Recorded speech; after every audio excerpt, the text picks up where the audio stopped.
Hello, my friends. I was thinking the other day about the things on YouTube that bring me the most joy in terms of what I create here for you. And it's the practical videos that can really be applied and be helpful to someone, especially those who are beginners. I hear from a lot of people who are watching what I do and they have just started makeup. And some of those people are young and some of those people are all the way up to in their 70s. I've honestly gotten messages from people who are just getting going with it. So I thought it would be fun to do a video with all the products that I wish I had when I was starting out with makeup. Because when I started, I mean, we're talking the late junior high and into the high school years. First off, there was no big budget for this, okay? Anything I was getting, it was coming from Walmart, so all drugstore. But there are just different things in the various product categories that could have made my life much easier, that would have made more sense to me, that I could have applied more successfully.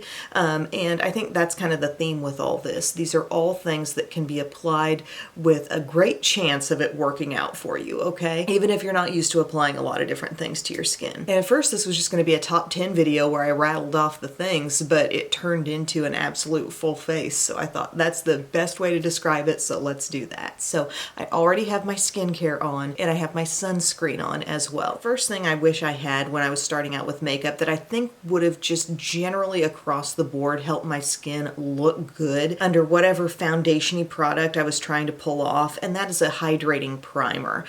This one from Hard Candy is the Sheer Envy Hydrating Primer with the 12-hour makeup grip, so you do get that added benefit, I think, of improved staying power with this one. But also, I think there are just a lot of young people out there who really do have great skin, but they're putting heavy products on top and they're not prepping their skin very well underneath for those products. I feel like when you put on a primer that has really nice extra hydration, even if you're not using like the Rolls Royce of moisturizers under your makeup, this can kind of help the skin be a bit more supple and more prepped for whatever's going on top. So I think I would have greatly benefited from a step like this. Even though I wasn't putting on a lot of heavy stuff, I feel like my skin probably came away looking dry and cakey most of the time. So a hydrating primer can help. Here's another biggie, a tinted moisturizer type of product that actually worked, that actually did something. When I was younger, I was always thinking, okay, I need the lightweight thing, and I was probably right. I didn't have much experience with blending anything out. I wanted to wear something lightweight on the skin. Pretty much the one option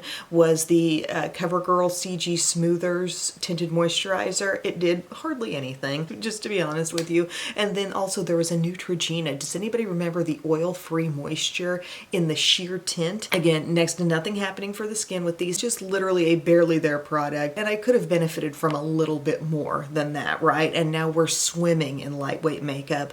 This one from Wet n Wild, the Bare Focus Tinted Hydrator. If I would have had this, I think I would have been set, okay? This I wear in the shade Light. It has hyaluronic acid, squalane, it's oil-free. They say sheer to medium coverage, and it just gives a beautiful look to the skin. I've used this a lot on my channel here, so if you've been with me for a while, this is nothing new. I'm getting just that much. I'm going to dab it around on my skin, and I'm getting that nice lightweight feel that I want. And why should a beginner maybe think about a lightweight makeup? Well, if you're not used to really doing a ton of blending and working with many products on the skin, using something light and very easily blendable, I think, leaves less room for error, basically. As you can see, I'm blending this out the skin already, looking gorgeous. I love what this product does.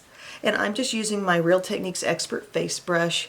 I may down the line do a makeup tools I wish I had as a beginner, brushes and tools and stuff, but this is a great little multitasking brush that can really handle a lot of different steps. Look at this. I mean, the small amount of effort it took to get this blended in evenly, I really think I could have easily handled that as a teenager. And speaking for those of you who are a little bit older and you're starting out with makeup, again, this is light, this is easy, this is not going to look heavy on fine lines. It is an ideal lightweight base product. For a concealer, I just remember using, I think it was something from CoverGirl called Invisible or something, and I probably put it on some blemishes here and there. I wish I would have had a sense of using something that could have brightened up my under eyes a little bit. Not that I was walking around with deep dark circles, but I just generally, you know, I've got a little deep set area here, and I think a brightening concealer could have been really nice. So the Maybelline Instant Age Rewind Concealer in Brightener, I think that would have been highly useful for me. Also, maybe just owning a go-to concealer that could take care of darn near everything.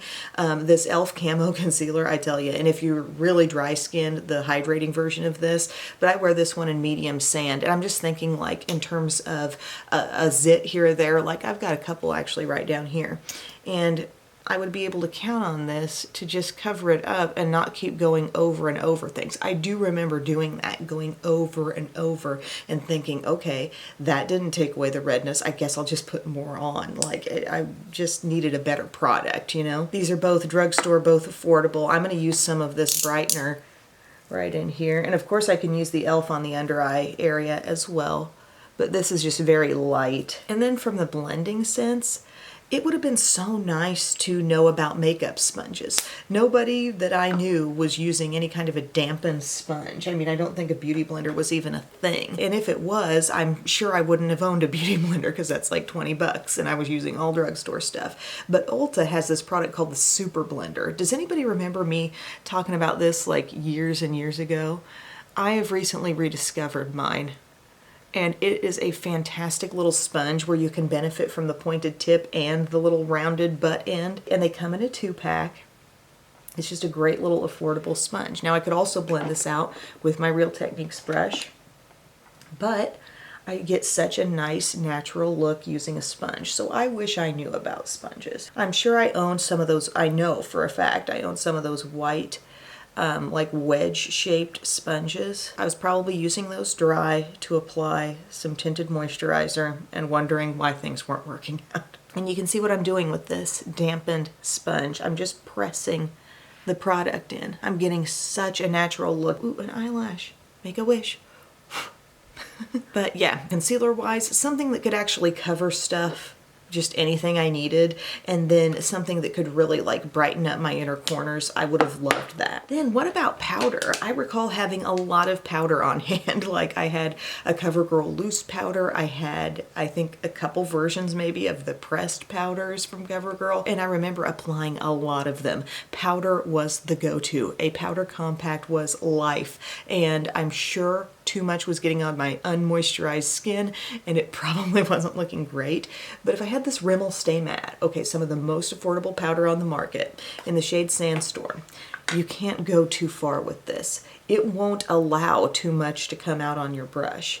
But if I knew what I was doing, I would just get some on my under eye to set that concealer work that I just did, and I would set my T-zone. I mean, I wasn't a kid dripping with oil, but I just remember applying powder like it was going out of style. I'm sure I was a little oilier in my T-zone then than I was now, and I remember, like, you know, even in 7th grade and from that point on, like cheering at basketball games, probably getting a little sweaty. But I still think this approach to makeup would have served me much better in the staying power sense. And see, I'm leaving it there. I did under eye, I did T-zone, it's enough.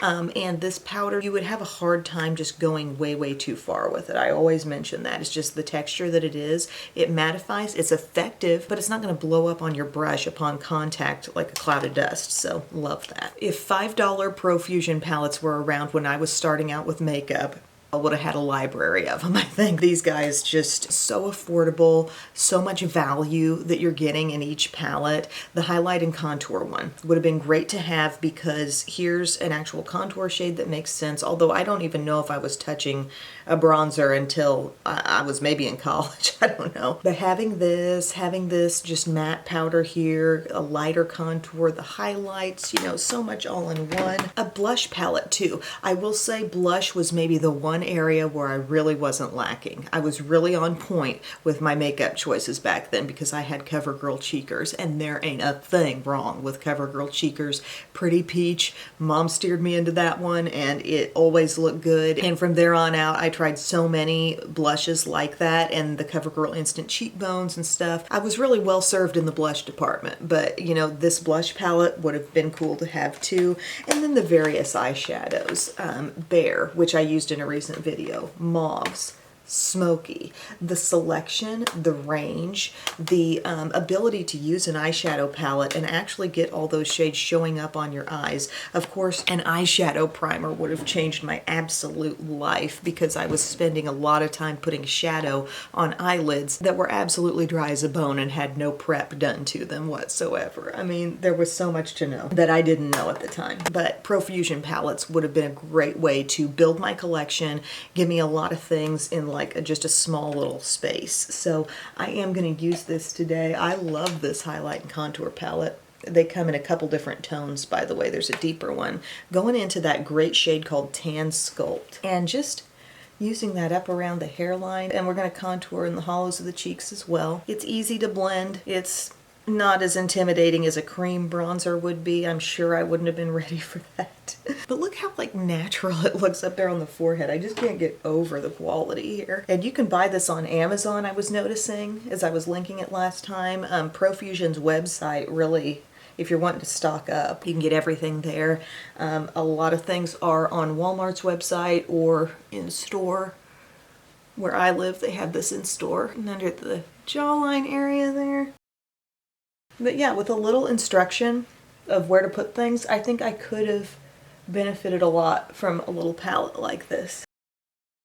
And by the way, I'm considering myself a beginner for like just that whole section of early years of makeup use. Like junior high, nothing serious was really going on, but into high school I was really trying to, get it going and apply some makeup. And then even early on in college too, I just felt like I was learning so much, and I continue to learn. That's the thing about my makeup journey. Like, you are watching a person here on YouTube who has never stopped learning things, okay? I didn't come into the picture knowing it all. I knew some, and I loved talking about products, but ultimately you're watching someone evolve and learn still. So happy with that contour. So loving that. And then blush. Like I said, let's just bop into the Blush 1 palette. So there's also a Blush 2 that's a little deeper. Let's go into a glowy blush. This one called Bashful up here. I haven't used this one in a while. Kind of reminding me of Cotton Candy Champagne. I'm not even going to need a highlight, but there are beautiful highlights in the highlight and contour palette. Larger palettes just weren't around when I was younger, outside of something you would get as a gift. I mean, and I'm talking drugstore here. I didn't even know what the word Sephora meant until I was in like college and beyond. But I would have really liked playing with these different tones. That's Bashful. Now I want a little more pink. I'm going to take Popular, kind of a peachy pink.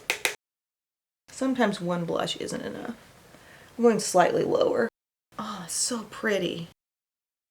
Okay, there we are. You see, we got that glow. I do not think I need any sort of highlight, but I love especially the one in the center here called Heartfelt. Love that highlight. For eyebrows in high school, it's not necessarily about what I would give to my old self. It's what I would take away. I would take away the tweezers. Let my brows be more like this. And I would give myself something like Maybelline Brow Fast Sculpt, where I could just easily use one thing to maintain that thickness, fill in a little bit if necessary, which I don't even think I really had a lot of places to fill in. Medium brown is the shade, but this little product is so brilliant for being able to do a fill-in, because there's part of the brush that's so short and carries some product, and then there's part of the brush with longer bristles, and it can pull that product right through, just like almost like a bare spoolie would. It's such a nice little thing. And if I could again just stop tweezing and just be handed something like this, a quick everyday brow would be so doable. It was like once I did away with my unibrow, there was no stopping me. I wanted to be the scrawny little 5-foot-tall brunette Pam Anderson, I tell you. This would have been so great for me, because it's easy to get it right. It's easy to get it right. All these things, hard to mess that up. Okay, so love a Brow Fast Sculpt. Milani eyeshadow primer, good Lord. Any eyeshadow primer. I mean, just something to put on those lids. I do remember having a metallic light blue cream eyeshadow, and I remember it having kind of a moment where I thought, oh, when I put eyeshadow on top of this, it really shows up. That was the closest thing she had, y'all. All right, this all over, a small amount. If you're just starting out, don't use too much of this. If you do overuse it, you will experience just the opposite of the things you want to be seeing. Like you will have some creasing. You will not be a fan of how it wears, but you use a little bit and you blend it over the lid, into the crease, and lastly, whatever remains up into this space. Really necessary prep step there. Now, I'm not gonna knock Shimmering Sands. CoverGirl Shimmering Sands. I know I had it. I know I used the heck out of it. Your girl was hitting pan on that one multiple times. I like it. It's soft. All 3 shades have shimmer. It's kind of one of those hard to screw up products. So you have trouble seeing where one shade ends and the next shade begins, right? So it all kind of works out. But as I moved into my little more advanced stages of makeup, and I remember getting ready for proms and stuff like that, it would have been nice to use some shadows that really like showed up a little bit more and had a bit more intensity. So again, we come back to the Profusion $5 palettes. For every day, this Bare palette would have been so perfect for me because it just doesn't get too dark and it has that shimmer. It also has matte. Frankly, I'm not sure I had met a matte eyeshadow until sometime in college, perhaps, honestly. They just weren't showing up in the things I had. So Bare is one, but I used this recently, so I'll link to that tutorial, but I won't use that again today. Another couple front runners here. I love Smoky and I love the Mauves. I think I'll use the Mauves today. Yes, my one regret is not starting my berry eyeshadow obsession sooner in my life. We're gonna use the shade Lovely here, a matte. I'm gonna do a soft look today because I do want to keep this very approachable. Starting at the crease, using the space above to put this shade. See that? Okay, then what's just a little bit deeper than that? How can we intensify a little bit? The shade called Lovesick right here. A little bit deeper, hitting the actual crease with that. Back and forth motions, no problem. Nice and easy there. Now maybe we're thinking, okay, I'm gonna do a little something on my eyelid. Maybe I want it a little darker in the outer corner. What shade could we use? Well, we're gonna look for our deepest colors in the palette. So maybe this, or this. How about this one called Explode? It looks like kind of a brownish burgundy. And now I have a flat brush. I've switched to a brush that's going to pack it on, and this is gonna be almost like a finger or a sponge tip, okay? Brushes, man, I was pretty much a sponge tip kid, okay, but a brush really lets you get that diffused crease. Once we start patting on the lid, if you want to go to a sponge tip, it can do the same dang thing, okay? In my Kevin Aquan books, he used sponge tips, all right? There's no shame in that. It's just nice to know when a brush benefits you most in certain steps, like that crease situation. All right, so I'm lightly doing this one. I could have gone heavier with this, but we put that on the outer part of the lid. And then we want to take our makeup headband and not let it pop off our actual head. It has little clouds on it today. I love that. And then we want to brighten a little bit on the innermost part. So what's a shimmer we want to use today? How about this one called Ooh La La? It's kind of speckled actually. Get a little bit on the brush. I can tell, ooh, a lot got on my brush, okay? So tap off. I'm tapping directly back into that pan, okay? And then you'll notice with some shimmers, a little bit of a swiping motion helps it really come off the brush and lay down onto the lid. All right, you want a little more, you can build that up more. But just take it easy at first. Apply a little bit at a time. Swiping, letting it really come off the brush and come in good contact with that primer that was put down. You really want to deliberately place that product so it presses in almost. And then if you want more, build more, a little at a time. We've got the matte giving us little natural shadow. We've got the shimmer giving us the glow. Now, a technique I would have loved to have used and taken advantage of is using a shadow softly as lower liner. A brush like this Profusion small pointed brush, the ES6. Let's go back into Explode, get a little bit on the very tip of the brush. No sense in getting that color on the sides of the brush because we're only putting the tip on the skin. And look how we got gentle, easy, softest ever definition there. But yet we are defined. But it's hard to really point out the product. I love this sneakiness. And when we're talking about eyeliner, CoverGirl Perfect Point Plus comes to mind. Now, no offense to that product. I think they still make it to this day. chances are they've improved it somewhat, but any pencil I had, I remember it being a chore to pull that thing across my eyelid, okay? They just weren't the soft, gel-like pencils that they make today. You can still get your hands on some dry eye pencils these days, but I'm just saying it was very hard at a drugstore price to find something smooth and easy. Also, for a beginner, just drawing precise lines on your lash line can be hard for any age. What about a shadow stick? A thicker shadow stick. This is the e.l.f. Cookies and Dreams in the shade Cookie Lover.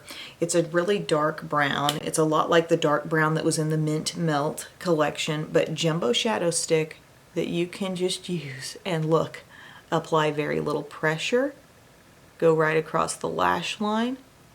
You don't have to be precise because it's just like a nice little thick smudgy line instantly. We don't even have to go back and touch it with anything. We don't need to worry about sponges and brushes and whatnot. You're getting a thick smudged line upon application, and it's wonderful. This would have been the greatest thing to start with. I don't think liquid liners came into my life until maybe college, but I fussed with a lot of pencils for a long time and tugged at my eyelids for a long time. And this would have been so nice. It gives a thicker look to the lash line, but so easy. For lashes, thinking back, some of the first mascaras I used, they were CoverGirl. I really did have some good ones over time. Now the CoverGirl Professional Mascara in the blue tube, that was one of the first ones. That was what my friend had, so that's what I needed. But I moved into like the Remarkable mascara, super thick lash. I actually had some decent mascaras over time, but I think a real emphasis on curling the lashes would have been good for me. This is my Shiseido lash curler, but you can find lower cost lash curlers. Just get yourself a drugstore lash curler. I think e.l.f.'s continue to have a little squish to them. I remember having a Revlon one that had zero squish, and I wondered why I couldn't get a curl. It's because that pad has to be a little bit squishy. And sadly, you may not be able to figure that out until you get the product home. Essence Lash Princess Sculpted Volume. These would have been nice mascaras for a dramatic occasion because they just do build up really well and just thicken up the lashes, give you great length. But yeah, I remember coming into some decent mascaras fairly early in my makeup using time. I was able to detect that Great Lash was a real dud product from the get-go though. Like, there's a reason why this wet mascara that's making me look like I have 5 eyelashes and causing them to point straight down. There's a reason why I don't like this. Look at that, you know, that would have been a very satisfying look for me. It is to this day. Gosh, I hope this is helping someone. Honestly, there's much more makeup, it seems like, to navigate through even today than there was when I started, but I remember being completely overwhelmed. I also would have told myself to not worry too much about those lower lashes and having stuff on there, because given, you know, the activity level I had as a cheerleader and stuff like that, you know, the smudges and whatnot, I maybe should have gotten my hands on a Lash Discovery waterproof just so I could coat those lashes with something but not really worry about having smudges all the time. But I do remember literally wiping from under my eye from having smudges. Now, lip-wise, Bonnie Bell was my girl, okay? I had all the lip balms, lip glosses. I was very much a lip product person.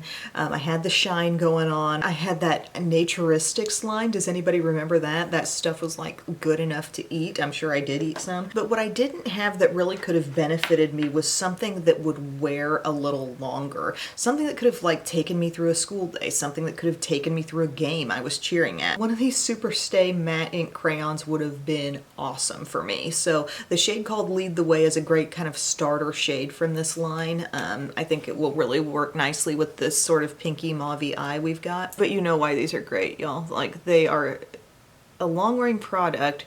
You've got all the control of this like jumbo stick, but as it goes on the lips, it feels like it kind of melts down thinner than you would expect a matte lip color to be. And you have all the control you need, and then it sets. And then you don't have to worry about it. Would have been an absolutely terrific product to own at that time. And then you can top this off with glosses. Now, you will affect the staying power if you do that. If you go putting something goopy or liquidy on top. But honestly, like, it's so good. I have so many shades. Another favorite shade that I have is Live on the Edge, and it's a little deeper. I love blending that into so many different lip looks that I do, but this is a phenomenal product, and I just didn't have anything that wore any length of time. So friends, this is my look today. This is my beginner-friendly look with a bunch of recommendations of things I could have used and loved when I was starting out with makeup. I would emphasize with all this stuff, there is an ease of application, okay? Granted, some of the eyeshadows, like there are some dark shades in here, I wouldn't necessarily hand these off to a 7th grader and say, go nuts. I don't know, maybe in this day and age, like you see pictures of kids and they look like supermodels already, but I'm just saying there is some intensity in those Profusion eye palettes. But if you're looking for the ability to apply a color and have it be what you see is what you get, what you see in the palette is what you get on your eyes, and an ease of blending shades together, like I really do think those are nice. And maybe go for the Bare palette first. There's also one called Classics. There's an all matte one too. There are some nice, really natural looking ones. But really, everything I've talked about is something that is effective and you don't have to keep applying and applying and applying. That's something I remember doing so much, like putting so much makeup on to get a result, and whatever I had wasn't that great of a product, so I just ended up with like cakiness, okay? So if you're young, you know, embrace the fresh look that your skin can have with just something light like this on top. And if you're older and you're just getting used to the practice of blending things on the skin, you know, again, this is a great thing to use. So let me know if there's anything I didn't cover or cover well enough, anything you got questions about, please tell me in the comments section. I want this video to be a resource. I want this to be helpful for people, and it was just kind of fun to think about my old self and the way I used to do things as a beginner with makeup. I would have had super cute makeup headbands too. Ulta baby, that's where I get these. The brand is Vintage Cosmetics Company, and they've got all kinds of patterns and styles to choose from. Thank you again for your time, everyone, and I will see you very soon. I love you. Bye.